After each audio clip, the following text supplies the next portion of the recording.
Welcome to the Roofers Growth and Wealth Show. I'm your host, Ken Rewerts, with my co-host, Scott Graves. Today, we're talking about how our spouses feel about us being roofers. The good, the bad, the ugly. We have a roofer actually joining us today with his spouse, and the gloves are about to come off. Roofers, listen up. Contracts, cash flow, chaos, and control. This is the Roofers Growth and Wealth Show.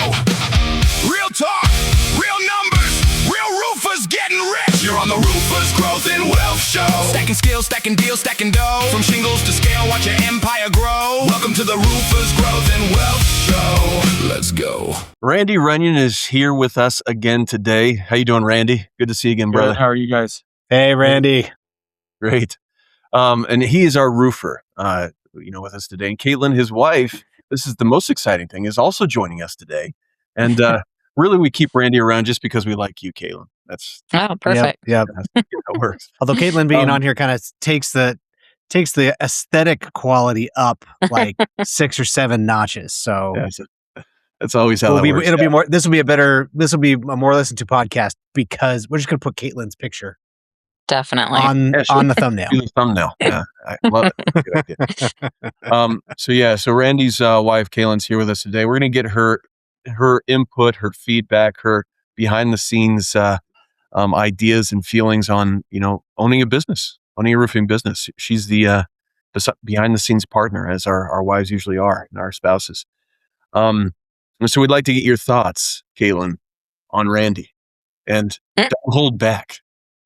I don't know if I Look out. We'll do them both. But for those that don't know them, that are just joining us maybe for the first time today, Randy's been with us before, but he is the owner of Havoc Roofing and Construction. Been doing that for 11 years. He's been a friend of mine for longer. We've worked together in the past, and he's a brother of mine. And I appreciate you joining us today again, Randy. Katelyn is also a business owner. In fact, she beats Randy by 100%, whereas he owns one company, she owns 2. He's the owner of Baby Hair, and she's owned that for 12 years now. And recently, 2 years ago, started Revive Head Spa Studio. Did I get that right, Katelyn? Yes, you did. And we do head massages. Yeah. And Head massages, scalp health. any hair. Is that why you started this? Because you looked at Randy and thought, man, he needs. She was inspired by Randy. I was hoping I could help him, but it's a lost cause, unfortunately. No help. So I had to branch out to others in order to help them. But yeah. Nice. That's great. All right. So what we'd like to do is, we think this is fun, but we'd like to start out with doing a little bit of a lightning round. I want to ask you guys a question. You let me know who does this? Who is more likely to? So the first one is spend money without asking. Randy. And Randy, you didn't refute that, huh? That's absolutely the case. He knows why I'm saying that. He knows why I'm saying that. I bought a truck once. No. You tell him the truth. Twice. This isn't like we're buying like some clothes or some. He bought 2 vehicles without my knowledge before talking to me. Well, it was a surprise, Katelyn. No, it was it wasn't for me. They were all for him, so it doesn't make it a surprise. It just wasn't a welcome surprise. Yeah. I think that's the charm of Randy. He was always wheeling and dealing, trading up for new vehicles. That was fantastic. Yeah, it's charming when you're not married to him. So I get to hang out with him and send him home. That's true. Yeah, exactly. All right. So who is more likely to work too much? Me. Are you going to answer any of these? Really? He's not. Randy? Randy's giving a nod. I doesn't matter what I say. Whatever she said. Whatever. Randy's learned that lesson that all men learn, all husbands learn. I mean, right now, because it's slow in the roofing space, yeah, she's working more and I'm handling a lot of the stuff at home. Yeah. But when there's hail flying, I mean, I'm going to be gone as much as it takes. You hit the streets and that's where you are. That's where you live. Yeah. Until you're done. Keep your, or back in the day when we were constantly remodeling whatever house we were in, I'd go to work all day, come home and remodel the house all day. Oh And yeah. it was just nonstop work, but we're past that phase. So yeah. That's impressive, actually. I was thinking about that the other day when I got home from work and I was tired and exhausted. I wanted to sit down, play music with my kids and just hang out. I was thinking, man, Randy would be like rebuilding this room right here. Or Yep. all right. So who is more likely to want another vacation? Randy. Definitely. Yeah. Randy, where to, man? Where do you vacation? Jeez. I'm pretty easy to please. I mean, Katelyn and the kids make fun of me everywhere we go. I love it. He wants to move there. No, he'll be like, look at real estate here. Let's move here. Like every time. I'm like, oh my gosh. I've had to let it go. Do you hear the birds? And I don't know. There's trees here. Yeah. Pretty easy to please. So who is more likely to wake up first? We're both early risers. Mm-hmm. Depends on what's going on. Right now it's slow. Katelyn goes to work before me. I don't have any appointments in the morning. Mm-hmm. I take the kids where they need to go and she has clients. So I'd say right now she's out of the house earlier, but it depends on the day. Last time there was storms, I had to be to the gym by 5:30 to get done with my workout to get to my appointments. So I was gone well before her when I had to take Van to seminary, but now it's... So it fluctuates, yeah. Yeah, it just depends on life.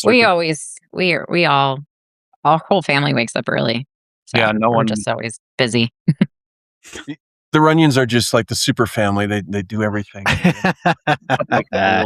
Just busyness. Kids all do their chores without asking. And goodness. Right. Totally. Awesome. All right. So who is more likely to be right in an argument? Both of you rolled your eyes at the same time. That was for the same reason. I'm always right. We just have to come to terms with I'm always right. There you go. Randy just needs to, understand. See, the thing is when Randy of staying married is, yes, she's right. See, the thing is she's always right in an argument, but when Randy knows he's right, there's just no argument. Yeah, it's true. Either because he doesn't tell her, he just goes ahead and does it. There's no discussion. He's like, I know I'm right. I'm just going to do this. So I don't have an argument. Yeah. That's really two trust. The consequences later. So it is easier to ask forgiveness than permission, after all. So I don't know if easier. Yeah. Who's more likely to say just one more email before bed? Have one more thing to do before they go to bed? Oh, me for sure. Really? She is on her laptop all the time. Because there's just lots of the back end business stuff has to get done. Kids junk that needs to get done. I wake up in the middle of the night. Oh my gosh, I forgot this thing. Yeah. Really? It wakes you up in the middle of the night. Yeah. Yeah, that's... Or I'll be like, I have to order this girl's hair. Yeah. I mean, like, these are the things that I dream about. It's stupid, but it's true. Yeah. I love it. All right, so this one's actually a nice one. And I want both of you to answer this one, but what's one habit or trait that your spouse has that makes them a better business owner? Consistency.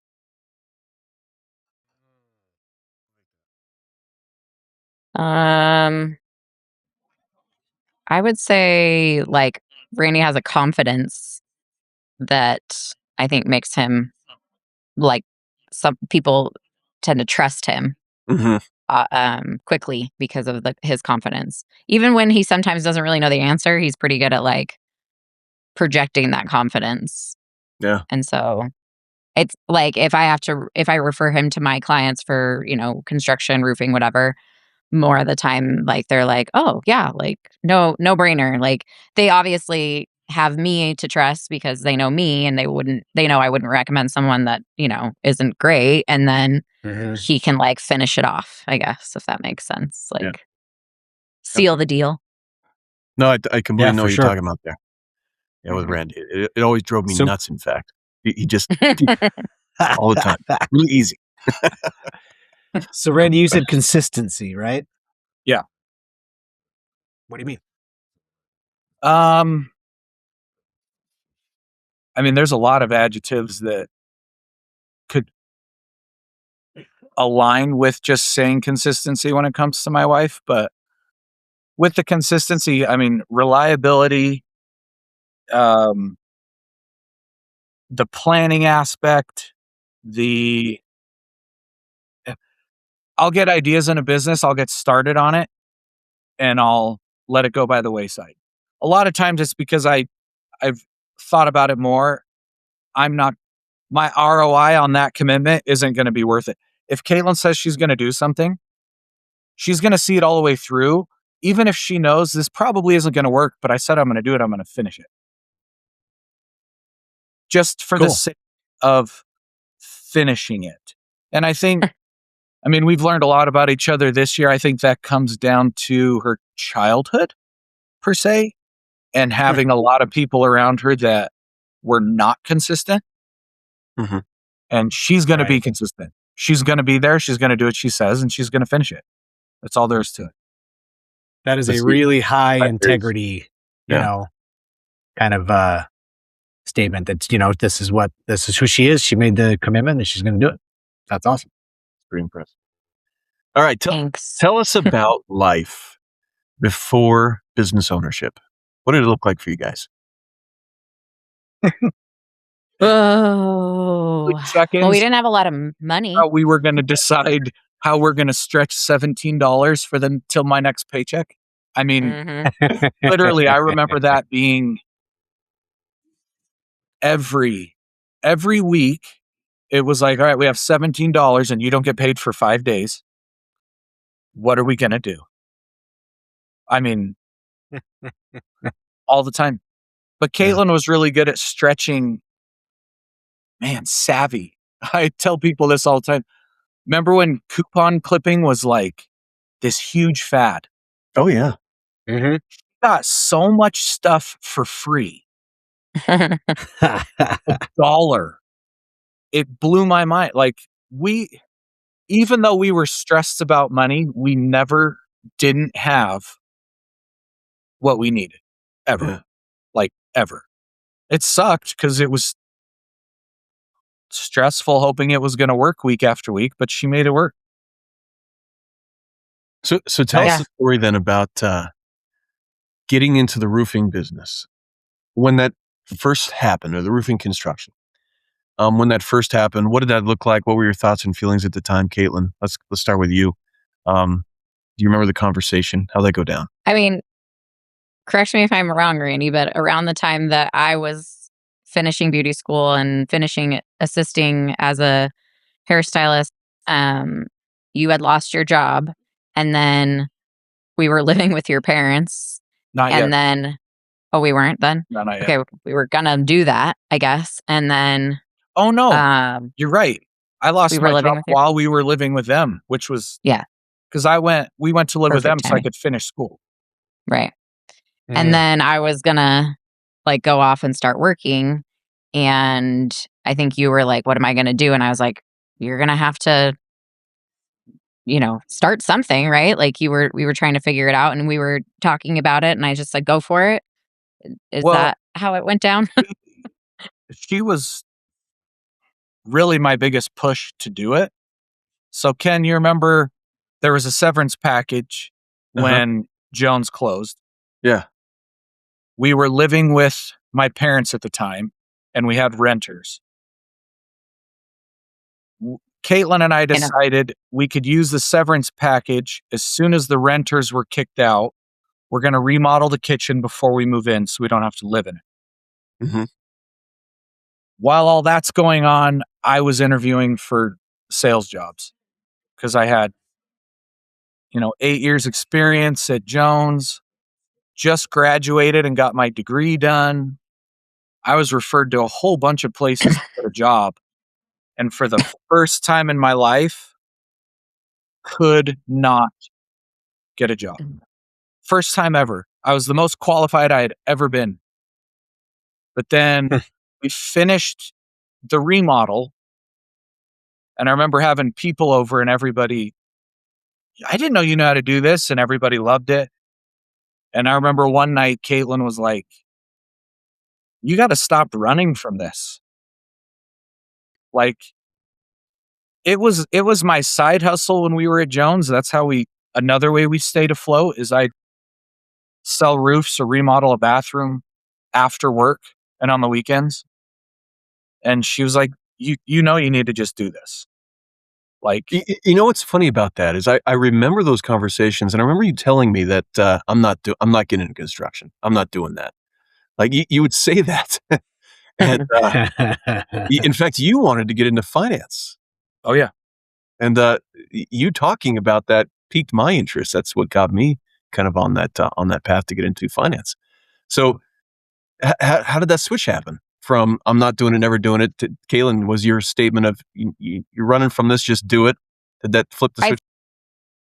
I think the reality was like honestly, part of the reason he was avoiding it was because my stepdad had told him, don't do construction. It's a bad idea. Like, because he knew that it's a hard job and it takes a lot of work and it's never ending and the stress and all the things. Right. But he also naturally just knows how to do all the things, and he was overly qualified for that. So it's like, even if it's not something you do forever, this is something that could continue to keep us afloat. So why not go for it? Like, I don't know. And I think, you know, I always knew I would own a business. And so for me, it's like, I was always confident that he could figure it out. He may not be perfect or whatever, but I was always confident that he had the ability to figure that stuff out. Mm-hmm. So go for it, see where it goes. If it doesn't go anywhere, you can still pivot. I mean, I just truly believe there's always opportunities to pivot. Like, it's not always you're like that first course of action may not work exactly right. Learn from it and pivot to the next thing. So that's just how. So Randy, why start your own construction business instead of going and working for somebody? Yeah. Honestly, all right, faith forward, everything was pushing me to go do it, including my wife. And we had enough divine intervention in our marriage at that point that I just knew, as scary as it was and as against my plan as it was what I needed to do. Just to start your own business instead of going and working for some other construction company. Yeah, I just felt like, look, I got my degree done. I checked all those boxes to be a business owner. I also know how to do the hands-on stuff. I have a good support system. What else does he need to do to tell me, God, go do this? You know, so honestly, I don't know if I ever even thought about going to work for a construction company. Now that you ask that was never even, it was either go work in finance with a nice steady, or start your own and make as much as you possibly can. So, yeah. How'd you get things rolling? I mean, how did you go find people to work for? Her. Really? Oh, 100%. So you tell us about that. But you were even a bigger support. I would say she built 90% of my clientele base in the first couple of years. Wow. How did that happen? Her telling Katelyn, how'd that happen? Yeah. Just say, I mean, it's crazy how much trust people put into you when you do their hair. Like sometimes I'm like, why do you trust that? I mean, they'll ask me questions about like their medical situations and they'll be like, oh, that's a great idea. And I'm like, I'm not a professional doctor. No, but diagnosing stuff and giving private. Yeah, I could be saying all kinds of crazy things. But if you say that like, oh, my husband's a contractor and they trust you at all, like they will, it's like kind of a no brainer. It's pretty easy to sell, I guess, in a way. That's awesome. So, That is, you know, life hack. I've I gotta never write been. that down. Yeah. I've never been one to be like salesy either. Like if anyone knows me and like I have products that I sell in my suite space, but I'm never like, oh, you got to buy this before you leave. Like if they ask me, hey, I'm considering a kitchen remodel, I'll be like, oh yeah, and I'll ask them questions like, what are you thinking of doing? What's your price point? Like I ask the questions. I like kind of get a feel of what they're wanting, and then I will decide if I'm going to refer or not. Because if they're like, I want a kitchen for $10,000, I'll be like, okay, that's not happening. So, and then I will be realistic because I know enough about construction and doing remodels, you know, because of all the work we've done on our own houses. I know what's realistic. And so I will say, yeah, like you can't do your basement like you're talking about for $10,000. It's not going to work. But if you're like, if they have a general idea of what something costs and then they can like research, and I always say go get 3 bids, go, you know, call my husband, great, don't feel obligated, but also get someone else, get a high, medium, and low bid, and then make a decision based on that. And if you like him, great. If it works out, great. If not, that's totally fine. No hard feelings. Like I hope you still, you know, trust me. And usually that's enough to get them to commit. And if not, they will tell someone else, you know, oh, yeah, my hairstylist husband is a contractor, blah, blah, blah. So, yeah. Wow. So you get the lead, you qualify the lead, you sell the lead. Yeah. Randy gets into this work. I think that's the hack right there. All roofers listening in, this is the takeaway, the golden nugget from today. Right. Go make friends with a hairstylist. Yeah, for sure. Inside. It seriously is. It's that. It definitely works. That's awesome. Ken, I think you and I need to go. Yeah, we've been looking in the wrong areas. Hairstylists. It's true. Totally doing the wrong thing. I gotta stop having my wife cut my hair. I just need to go down here and make friends. So how is the business ownership, the roofing company? How's it affected your family life, your marriage, your kids? You go first, Randy. Honestly, as hard as it is, in the end, nothing but positives, in my opinion. Really? Having the ability to be there for so much of our kids' stuff, because we don't really have to ask our boss. Right. The older you get, the time value of money just... Yeah. Oh, yeah. You can't put a price on it. And I look back at all the coaching I've been able to do, the vacations we've been on, sporting events we get to go to. It was ideal. It's not easy. It's not guaranteed. But Katelyn and I have found a really good balance, like depending on what our schedule is. We get to be there for a lot of our kids' stuff. Mm-hmm. And our kids even talk about like how they like that we're available and we go do stuff. Because they have other parents that have a job and can't go do things. Right. Or not. They have friends who have parents that have jobs. Sorry, I had to rethink. Thanks for clarifying that, Randy. I was a little concerned for a second. But you get what I'm saying. So, not only that, but we make more money than we could working for someone else. Of course. Now, there is a sacrifice because when we are with our kids, we're not making money. Yeah. There's no PTO.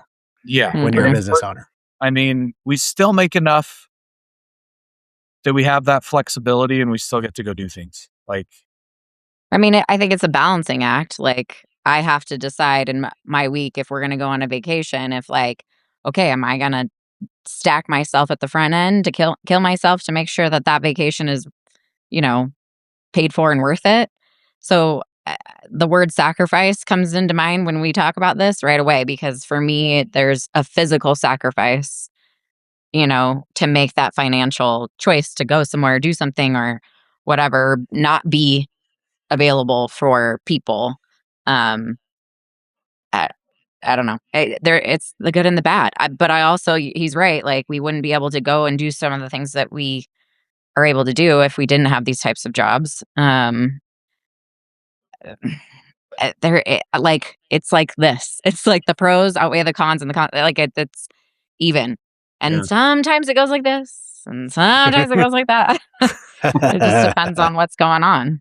I also think the season of life changes what the sacrifice is too, having teenagers versus littler kids. Like, I tell people all the time, when I thought having little kids, I was busy. By far, so much more stress, so much more busy now that I have teenagers. Oh, yes. And it's not just the physically busy, it's like the emotional side that teenager, like, they need you present emotionally and physically. The other thing I wanted to mention was like the sacrifice for like retirement. Like, I have to think about working enough to pay into my retirement, right? Otherwise, there's no one paying for that. So from a financial aspect, like, if I'm not working a certain amount, then I'm not contributing to that retirement, which means I might be doing this until I'm 80, which I'm not going to do, or physically shouldn't be able to do. So we see that quite a bit with the business owners that we talk to. There's that the personal future planning goes by the wayside.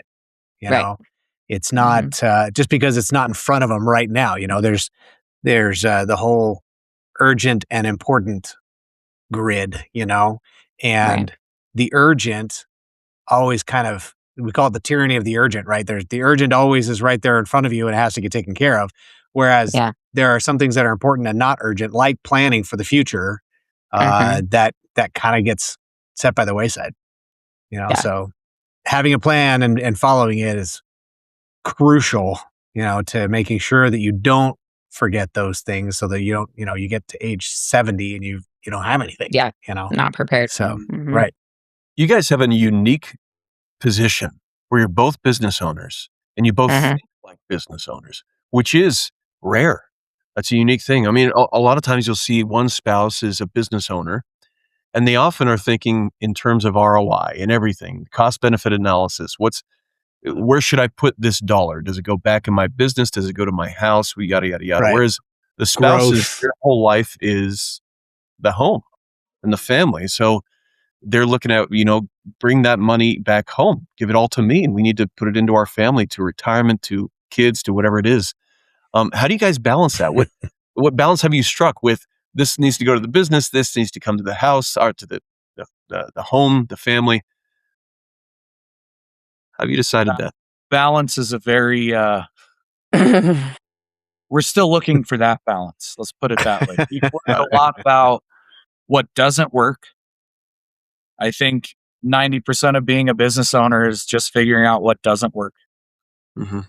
And so far, a lot of our finances to this point, I don't want to say they've been blown, but we should have done better. But at the same time, when we made the decisions with our finances years ago, it was what we felt was best. Yeah. We hadn't done it yet. But now we know we're never doing that again. A lot of trial and error. But tell us some of those lessons. What did you, looking back, that was a mistake. We shouldn't have done that. We should have done something different. Katelyn, go first? Oh, me too. I mean, for me, because I haven't really had employees like Randy has, up until recently, I have one employee. But prior to that, him making decisions on who to hire and who not to hire and all that stuff. And so because I didn't have employees, he still respects my opinion, But what I saw growing up in the construction industry, because my stepdad was a contractor and then my dad was actually a contractor too, but my stepdad was a business owner, and I watched him hire and fire people a million times. He would get office space, and then he'd get rid of office space, and then get another office space, like all the ebbs and flows of his business. So when Randy would go through it, I'd be like, okay, well, this is what I saw, John go through, and this is what he did. And I remember when he hired this guy, and that was a total nightmare. So, I think mutual respect for the fact that we both are business owners and have opinions, and he respects my opinion and I respect his opinion. That being said, sometimes I have to just trust that he's going to make a decision. And even if I don't agree with it, see how it rides out. Which is terrifying. And it has sometimes not worked out. And I've had to deal with the consequences of that choice a couple times with people he's chosen. But I don't think he could have learned any other way. Sorry, go ahead. Yeah. No, I was just going to say that when we as business owners make mistakes, it's not just us that kind of suffers the consequences. Our spouses and our families kind of suffer the consequences too, to a certain extent. Or to a very large extent, depending on the mistake, But so that is very challenging. I know that, in my marriage, that can be really challenging sometimes, because there's really, it's like just being aware of, it's not just me in this thing, right. It's who else is it affecting? Exactly. Because even though, Amy doesn't work for me, my wife doesn't work for me, she's still affected by the decisions I make. And so, so just being aware of the effect, like you said, Ken, the impact that it has on the family as you're going through, this experience of owning a business and trying to grow it and trying to keep it, going. And, it does affect everybody around us as well. Yeah, for sure. Yeah. And Randy, again, has made great decisions, and then he's made some really crappy ones too. But ultimately, as have we all. Yeah. Ultimately, I don't, now looking back, hindsight, right? Like, he wouldn't have learned from that choice the way he has and being able to pivot if he didn't go through it. So it's like, as frustrating as it is being a spouse and being, the one kind of affected by the choice, because I am a business owner, I get that is the process that has to be gone through in order to learn. So I can also step back and go, okay, that sucked, but what are you going to do about it? And correct me if I'm wrong, Randy, but hopefully I've never put you at, or it made you feel so bad that you were like, I'm the worst person on the planet. You've probably done that to yourself more than I have about decisions you've made. But I've tried to, or I've stated my opinion about that choice, and then I've had to like step back and let it go, because sometimes when you're upset about something, especially as a spouse, saying it and getting it off your chest is enough, and then you can like come back and go, okay, well, I said it. Now, what are you going to do about it? And I have to trust that Randy's going to do something about it. I mean, he could easily give up, right? And just be like, well, that didn't work out, I'm done trying, and then leave all the hardship financially to me, right? Because I have helped financially when he hasn't been able to, bring as much money in. But I also try not to beat him up for too long if I'm upset about something, and then just see how it plays out. But maybe I'm wrong. I love I how don't you know. put that. Try not to beat him up for too long. I shut him down one flight of stairs. That's enough. Just one. Yeah, for sure. But I don't know. What do you think, Randy?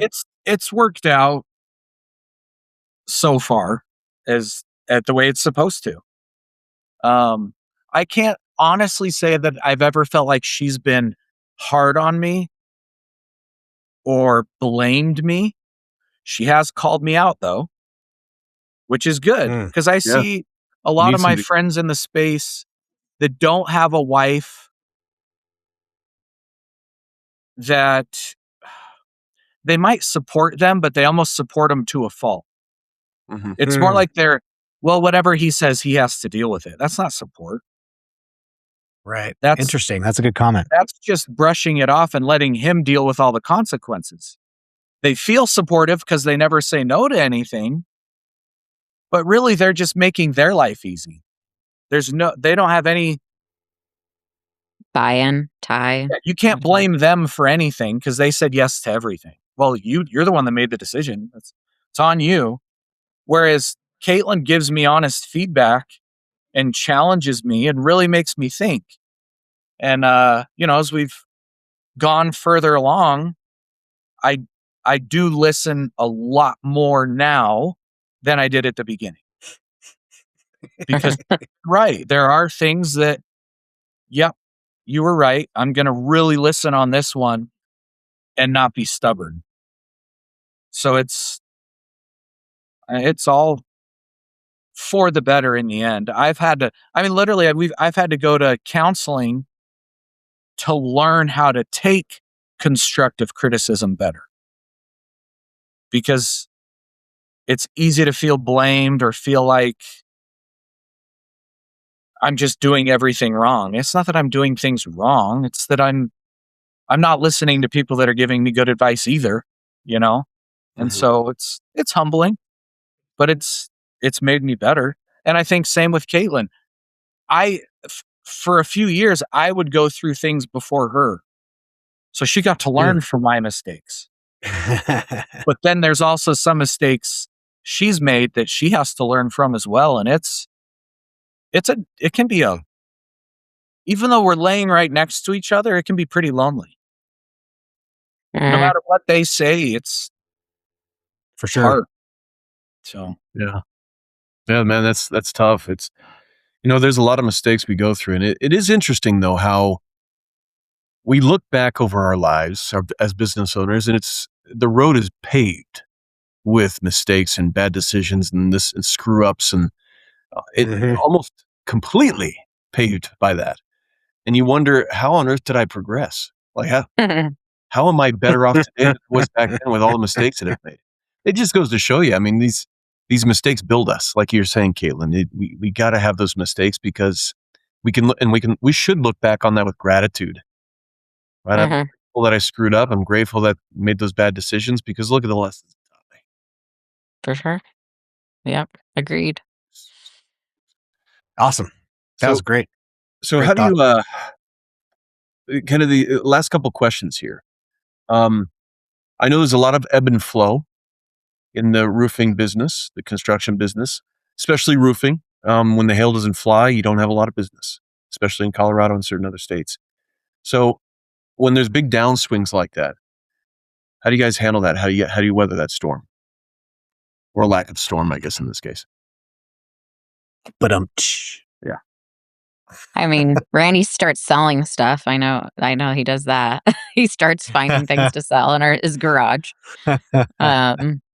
I start looking at bills and try to okay, what can we eliminate? What can we, change? How can I pivot spending? We talk to the kids about hey, we gotta be lean right now. Like mom and dad are struggling with this or whatever. We're really honest with our kids and tell them what's going on because it's easy for them to be like, oh, mom and dad have money growing off the trees in the backyard. And that's not reality. We just we make some adjustments that are necessary. We don't go as many places, whatever it is. But I think there's a mutual understanding of that. We don't necessarily talk about it. We just kind of do it. And sometimes we do. I guess sometimes we'll look at our budget and be like, okay, what are we doing? But for the most part, I think we kind of know, okay, well, we're in a spot where we got to be a little more lean and mean and pivot a little bit and make sure that we have cash and pay bills and whatever. It wasn't always that way. Going back to what Kenny said about that road that's paved with nothing but mistakes. 8 years ago, we didn't know what to look for. We didn't know the signs of, hey, there's a slowdown coming. We didn't know how to make those adjustments, and we would fight, we would argue because we were stressed and we were scared. We hadn't been through that. At this point, we've been through it almost annually to where we know, okay, we got to make these adjustments here, make these adjustments there. She knows her part. I know my part. The thing I've noticed we're a lot better at than we used to be, especially me, don't avoid the hard stuff that's coming.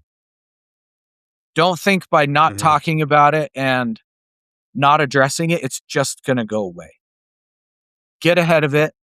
Start planning now. Make the changes now so that when you're going through it, it's almost a reset for us too, because things quiet down. We're less busy. We get to just sit back and kind of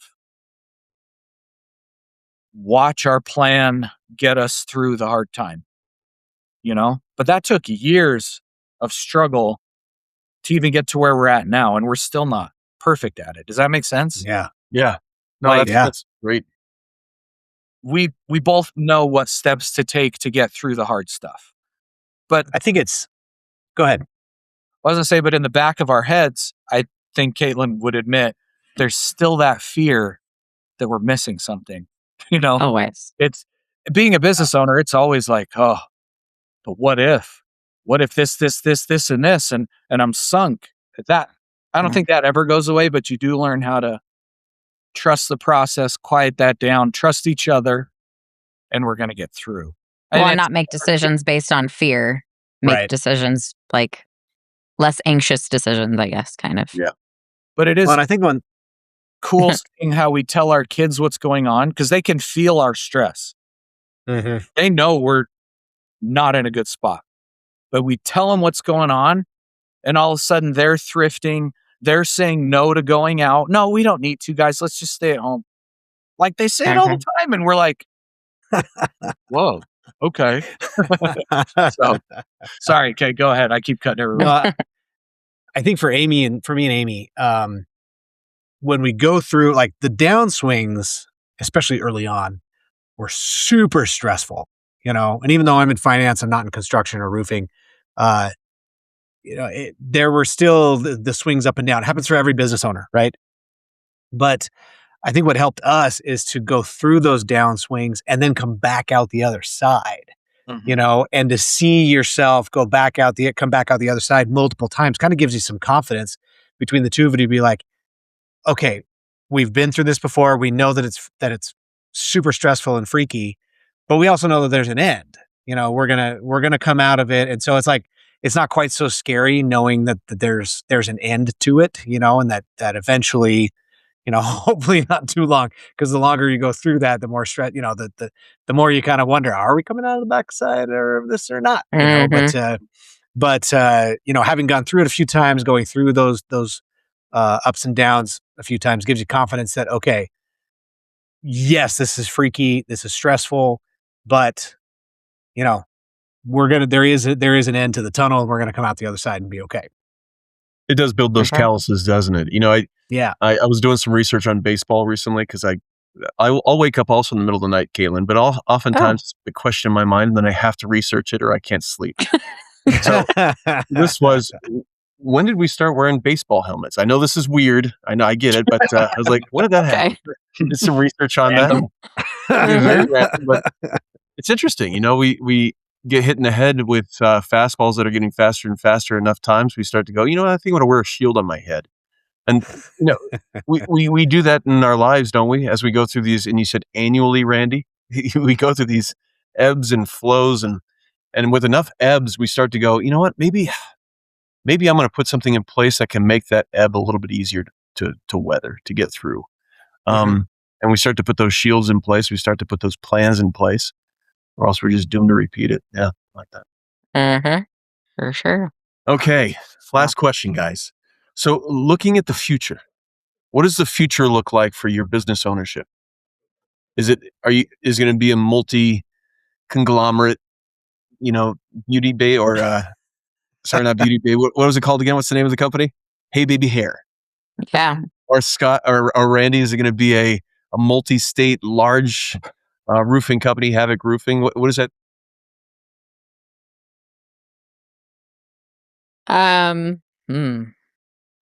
I mean, one of the things like we learned a few years ago when we went to that revolt retreat, like a couples retreat, they talked about exit strategies. And it was funny how like kind of eye-opening it was for so many people in that room. And I think for me and Randy too, like thinking in terms of exit, like build a business based on exiting out of that business, right? Um, and so now I think my main goals are trying to really figure out what's realistic for me physically to be able to do long term. And the reality is, doing a job where you stand on your feet all day is not a great long term end goal to have. Like, it just isn't sustainable. So I think for me is really trying to figure out what that looks like. If that looks like creating more of me to do my job and then me make money off those people, or eventually pivoting out of what I do and find something different. We talked about this last night, actually. Like, what does the future look like? Maybe I don't want to do this forever, but me and Randy do something together at some point, because we uh, if anyone knows me, it's I could do so many jobs. I could be a hairstylist, I could be a skincare person, I could be a designer, I could be, a general contractor. I mean, I could be a forensic detective. Like, I find a lot of joy in all of these things. But I think ultimately, like for us, figuring out what's sustainable for our mental health in the future. And if it means me supporting Randy and what he's doing, that might be a end goal. I think we're still like trying to come up with that plan, mostly because we're at a stage where our kids are kind of in this like limbo, like where are they going to be? So what will be the end goal? Where will they end up, and will we follow them, or will they be with us? Like, I just don't know what that looks like. But ultimately, running our business at the current moment with the thought of what's our exit, and being ready for that exit if the time is right, money's right, whatever that is. Hopefully that makes sense. Absolutely. No, that's great. How about you, Randy? I'm definitely at a crossroads. That I was telling Katelyn last night, the hard part about it right now is I feel like it's a long sweeping turn, as opposed to I'm at a stop and I need to turn right or left. Right? Sometimes in life, like, everything comes to a halt and you have to just completely pivot. With this one, I can't help but think I need to keep going, but know that it's eventually going to lead me into a completely different direction together. Because the roofing industry is, especially the insurance-based roofing industry, is changing like crazy. Really fast.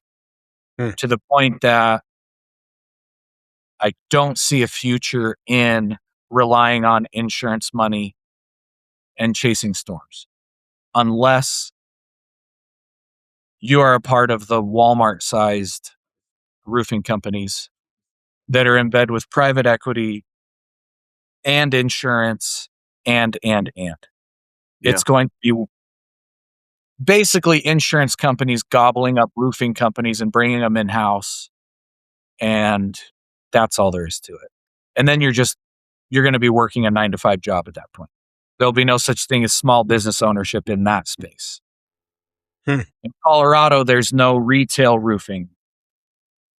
Really. You can do some of it, but you have to have a million other things. So, well, yeah, because the roofs get replaced so often.